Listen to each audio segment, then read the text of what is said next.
पक्ष में भूल कर भी ना करें ये 7 काम, वरना पितृ नाराज हो जाएंगे। हिंदू धर्म में पितरों का बहुत महत्व माना गया है। हिंदू कैलेंडर के अनुसार भाद्रपद यानी भादो साल का महीना है। हर साल भाद्रपद की पूर्णिमा से सर्वपितृ अमावस्या तक पितृपक्ष मनाया जाता है। इस दौरान पितरों की आत्मा की शांति के लिए तर्पण, श्राद्ध और पिंडदान आदि किया जाता है। मान्यता है इससे पितृ का ऋण चुकाया जाता है और उन्हें मोक्ष की प्राप्ति होती है।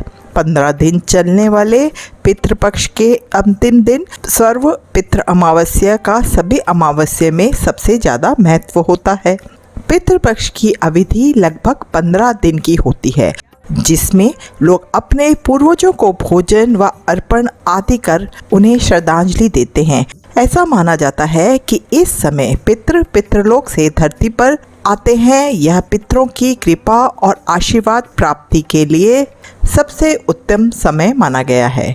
अगर कोई व्यक्ति पितृदोष से पीड़ित है तो वह पितृपक्ष में इससे छुटकारा पाने के उपाय भी कर सकता है, जो कि बेहद लाभकारी साबित होते हैं। ऐसे में आइए जानते हैं कि पितृपक्ष की तिथि, श्राद्ध और इसका महत्व। साथ ही जानेंगे कि क्या करें और क्या ना करें।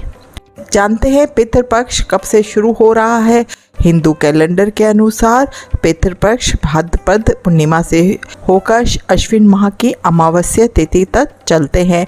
ऐसे में इस बार पितृपक्ष 17 सितंबर 2024 से शुरू हो रहे हैं, जो 2 अक्टूबर तक चलेंगे। इस दौरान लोग अपने पितरों के निमित्त अश्विन कृष्ण के पक्ष में तर्पण और श्राद्ध कर्म आदि करते हैं। पितृपक्ष को श्राद्ध के नाम से भी जाना जाता है। हर साल पितृपक्ष की शुरुआत भाद्रपद पूर्णिमा से होती है और सर्वपितृ अमावस्या को इसका समापन हो जाता है। इस साल भाद्रपद की सर्वपितृ अमावस्या 2 अक्टूबर 2024 दिन बुधवार को पड़ रही है और इस दिन पितृपक्ष का समापन होगा। आइए जानते हैं पितृपक्ष का महत्व। धार्मिक दृष्टि से पितृपक्ष का बहुत महत्व है। यह समय पितरों के प्रति सम्मान और स्मरण प्रकट करने का माना गया है। मान्यता है कि इस अवधि में तर्पण, श्राद्ध और पिंडदान करने से पितरों को मोक्ष की प्राप्ति होती है और व्यक्ति को पितृदोष से छुटकारा मिलता है। ऐसी मान्यता है कि मृत्यु के बाद यमराज 15 दिनों के लिए मृतक व्यक्ति की आत्मा को मुक्त कर देते हैं, जिससे वे अपने परिजनों के पास जाकर तर्पण ग्रहण कर सकें। इस 15 दिन में परिजनों के पिंडदान और श्राद्ध से पितर अपना भाग लेकर फिर वापस स्वर्गलोक को चले जाते हैं। आइए जानते हैं पितृपक्ष में भूलकर भी हमें कौन से काम नहीं करने चाहिए। पितृपक्ष में शराब, मांसाहार, पान, बैंगन, प्याज, लहसुन, बासी रोटी, सफ़ेद तिल, लौकी, मूली, काला नमक, सत्तू, जीरा, मसूर की दाल, सरसों का साग आदि वर्जित माना गया है। श्राद्ध में कोई इन चीज़ों का सेवन करता है या इन चीज़ों का उपयोग करता है तो उससे पितृ नाराज हो जाते हैं। पितृपक्ष के दौरान मांगलिक कार्य नहीं करने चाहिए, जैसे विवाह, गृह प्रवेश, दुकान का मुहूर्त आदि तरह के मांगलिक कार्य नहीं करने चाहिए। साथ ही इस समय में कोई नया सामान भी नहीं खरीदना चाहिए। पितृपक्ष में किसी से भी झूठ नहीं बोलना चाहिए। इसके अलावा किसी को अपशब्द नहीं कहना चाहिए। सट्टा खेलना, किसी के साथ छल कपट करना, इस तरह के कार्य नहीं करने चाहिए। ऐसा करने से पितृ नाराज हो जाते हैं। साथ ही श्राद्ध पक्ष में ब्रह्मचर्य का पालन करना चाहिए।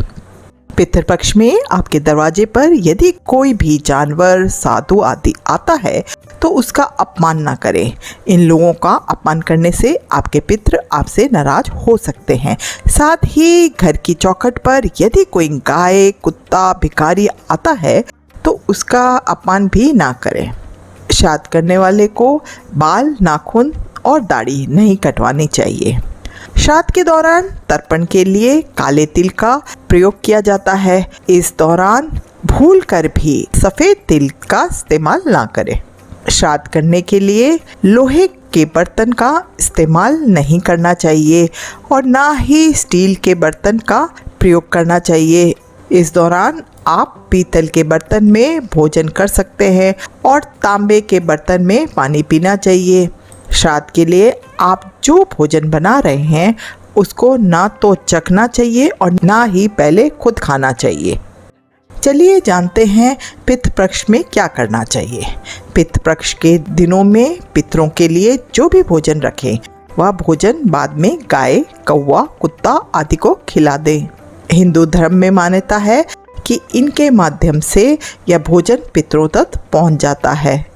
पितृपक्ष के दौरान रोजाना स्नान के तुरंत बाद जल से ही पितरों को तर्पण करें। इससे उनकी आत्माएं जल्दी तृप्त होती हैं और आशीर्वाद देती हैं। इसके अलावा यदि आप अपने पितरों का तर्पण करते हैं तो ब्रह्मचर्य के नियमों का पालन करें। यदि आपको वीडियो अच्छा लगा हो तो प्लीज़ वीडियो को लाइक एंड शेयर करें। चैनल पे नए हैं तो चैनल को सब्सक्राइब जरूर करें। चलिए मिलते हैं आपसे किसी और वीडियो में। तब तक के लिए राम राम, शब्द खैर, अपना ध्यान रखिएगा।